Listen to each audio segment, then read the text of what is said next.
के साथे साथ फेरा लेते समय हमका के वचन दिले रानी कि उम्र के तीनों पड़ाव में हमकर साथ दे,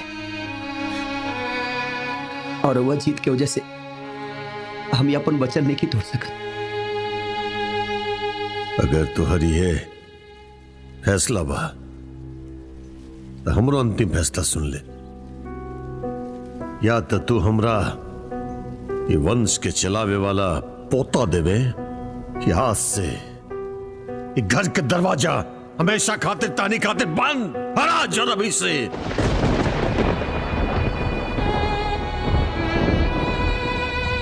माई आई देखा का बोलता नहीं बाबूजी, समझाओ ना बाबूजी के। अगर तो हर माई बाबूजी ऐसे सोच ले रही तो का तू दुनिया में आई रहतू, का भाभी आई रहती, का रुक्मिनी आई रहती, का हम आई रहती, इस संसार कैसे चलित माई।